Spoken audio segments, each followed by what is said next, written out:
चीन पर चौतरफा वार, भारत के साथ युद्धाभ्यास में पहली बार शामिल होंगे अमेरिका, ऑस्ट्रेलिया और जापान।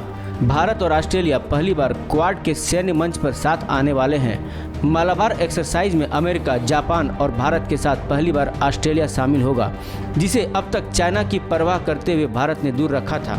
प्रशांत क्षेत्र के साथ साथ हिंद महासागर में परेशानी का सबब बने चीन को रोकने के लिए 4 बड़ी शक्तियां पहली बार मालाबार में साथ आने को तैयार हैं।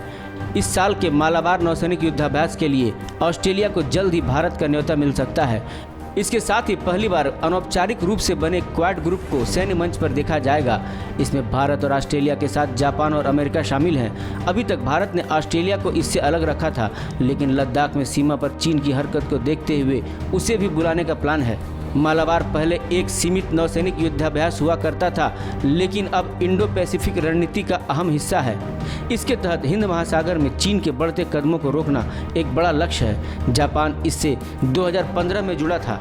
भारत ने 2017 में ऑस्ट्रेलिया को इसमें शामिल करने से यह सोचते हुए रोक दिया था। पेइचिंग इसे क्वाड के सैन्य विस्तार के तौर पर देख सकता है, लेकिन सीमा पर बढ़ी तनातनी और चीन के आक्रामक रवैये को देखते हुए आखिरकार भारत ने अपना रुख कड़ा कर लिया है।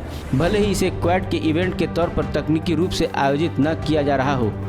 लद्दाख में हिंसा से पहले भारत ने अपने सबसे बड़े ट्रेड पार्टनर चीन के साथ अपने संबंध संतुलित रखने की कोशिश की और दूसरी ओर अमेरिका जैसे देशों के साथ भी संबंध मजबूत किए।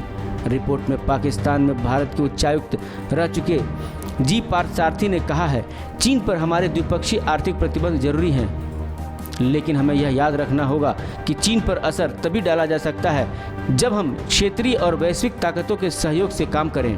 वहीं पूर्व विदेश सचिव और सेंटर फॉर पॉलिसी रिसर्च के सीनियर फेलो श्याम सरन के मुताबिक क्वाड को मजबूत न करने से चीन को ही फायदा होगा। उन्होंने कहा है कि जब तक चीन को अलग अलग पक्षों से आए निर्देश का पालन करने के लिए राजी किया जाता है, तब तक इंडो पैसिफिक रणनीति को पेइचिंग की ताकत के जवाब में इस्तेमाल करना होगा और क्वाड इसके केंद्र में होगा। उनका कहना है कि भारत को इस बारे में साफ समझना होगा कि उसका हित कहाँ है। इंडिया न्यूज़ वायरल की रिपोर्ट।